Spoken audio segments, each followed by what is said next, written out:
from the forested highlands of the Aquarius Plateau to the Mesozoic canyons of the high desert, Utah's Escalante River watershed is an oasis in the midst of an arid and unforgiving landscape. The Escalante River carves its way through 90 miles of mountainous terrain, punishing desert and massive sandstone gorges.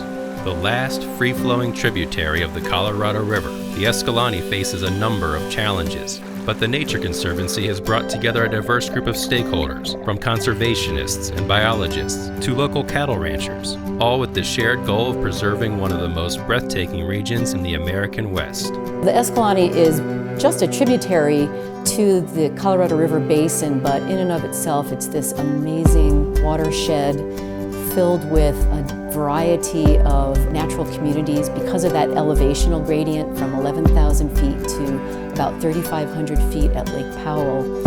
And in between are all these amazing landscapes. We have aspen forests, ponderosa pine forests, wet meadows, we have springs and seeps, riparian areas, waterfalls. It's just a spectacular place.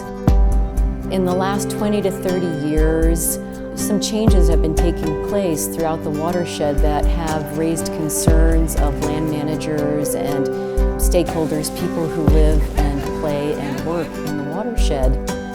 The Nature Conservancy, we first came to the Escalante watershed a few years back and got a better understanding of what some of the issues are that are facing people who live here in the watershed. That was when we formed the Escalante River Watershed Partnership.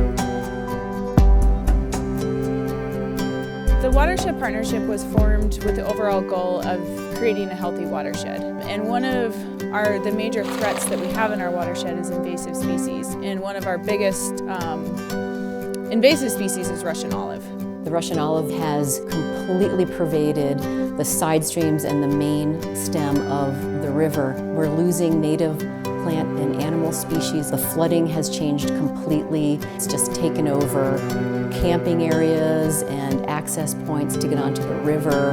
In order to remove the Russian olive species, we have partnered with several different conservation corps programs. They go out into the canyons. Most of this project is backcountry. Being out in the field is awesome. It's a treat because we're in a really beautiful place. And however hard the work gets, you kind of stop and look up throughout the day and say, wow, in the middle of this amazing slick rock canyon. We've also had the introduction of non-native fish species, which have caused many of our native fish species to decline.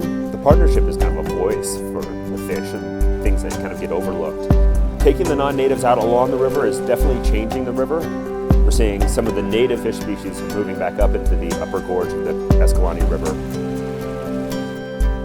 It's just a wonderful thing to be able to tell somebody they can go out and hike and see nothing but native vegetation along the Escalante River. One of the last undammed rivers that's a tributary of the Colorado, and to have it so pristine, it's a real treat. It's a wonderful thing.